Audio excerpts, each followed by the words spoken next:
વડોદરામાં શ્રાવણના અંતિમ સોમવારે નવનાથ મહાદેવ કાવડ યાત્રા સમિતિ દ્વારા ભવ્ય કાવડ યાત્રાનું આયોજન। વડોદરામાં શ્રાવણ માસના અંતિમ સોમવારે નવનાથ મહાદેવ કાવડ યાત્રા સમિતિ દ્વારા ભવ્ય કાવડ યાત્રાનું આયોજન કરવામાં આવ્યું છે।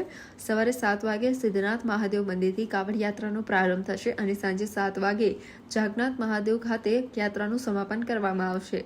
પવિત્ર નદીઓના જળથી ભગવાન શિવનો જળાભિષેક કરવાની પરંપરા અંતર્ગત શિવભક્તો કાવડમાં પવિત્ર જળ લઈ નવનાથ મહાદેવના વિવિધ મંદિરોમાં પહોંચશે અને ભગવાન શિવનો જલાભિષેક કરશે। યાત્રામાં જોડાનારા શિવભક્તો માટે વિવિધ વ્યવસ્થાઓ કરવામાં આવી છે। ઉપવાસ કરનારા ભક્તો તેમજ અન્ય શ્રદ્ધાળુઓ માટે ફરાળી ભંડારા અને પ્રસાદની વ્યવસ્થા પણ કરવામાં આવી છે। કાવડ યાત્રામાં જોડાવા માટે કોઈ પણ પ્રકારની ફી રાખવામાં આવી નથી અને યાત્રા સંપૂર્ણપણે નિઃશુલ્ક રહેશે।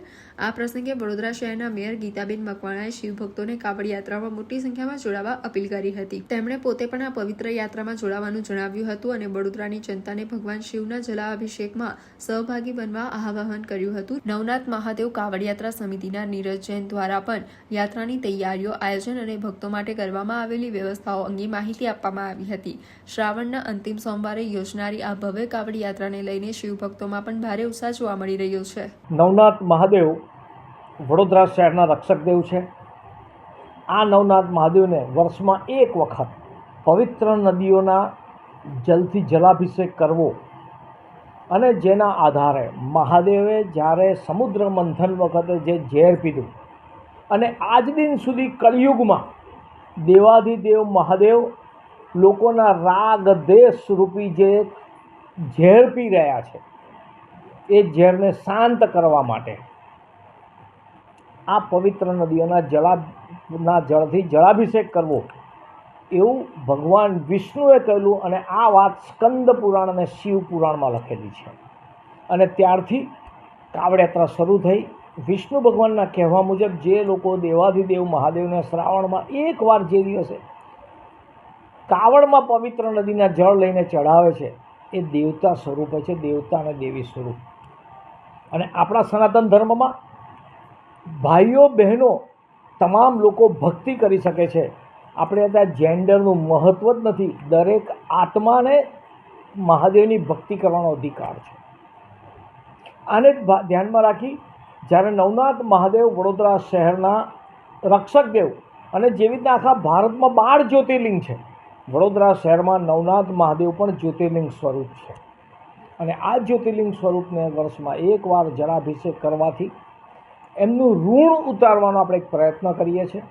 મારી આપના દ્વારા તમામ દર્શકોને વિનંતી છે, શ્રાવણના છેલ્લા સોમવારે નવનાથ મહાદેવની જે કાવડ યાત્રા નીકળવાની છે, આ કાવડ યાત્રામાં આપ સૌ જોડાઓ અને આખો દિવસ સવારે 7 વાગે સિદ્ધનાથથી શરૂ થાય અને સાંજે 7 વાગે જાગનાથ પર એની પૂર્ણાહુતિ થાય। ત્યાં ભવ્ય ફરાળીનો પણ ભંડારો અને જે લોકો ઉપવાસ ના કરતા હોય એના માટે પણ ભંડારાની વ્યવસ્થા કરવામાં આવે છે અને વ્યવસ્થા પણ લોકો કરે છે। આ કાવડ યાત્રામાં કોઈની પાસે કોઈ પૈસો લેવામાં આવતો નથી। આ કાવડ યાત્રામાં જેને પણ જોડાવવું હોય પોતાના મનથી, તન મનથી જોડાવાનું છે। આગલા દિવસથી 2 દિવસ અગાઉથી બ્રહ્મચર્યનું પાલન અને એના પછીના દિવસે પણ બ્રહ્મચર્યનું સંપૂર્ણ પાલન કરવું અને એક દિવસ સંપૂર્ણ એક દિવસ શિવમય, આપણે સૌએ શિવમય થઈ જવાનું છે અને એના આધારે આપણા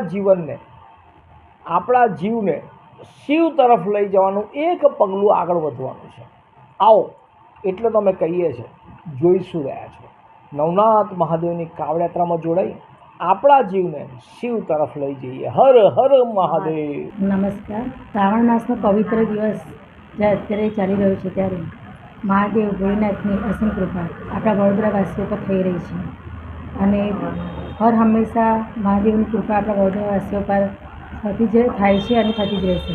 તો આ શ્રાવણ માસમાં પણ આપણે જે દર વર્ષે છેલ્લા 13 વર્ષથી આપણે જે કાવડ યાત્રા નવનાથની આપણે જે વડોદરામાં કરી રહ્યા છીએ એ આ વર્ષે પણ આપણે કરવા જઈ રહ્યા છીએ।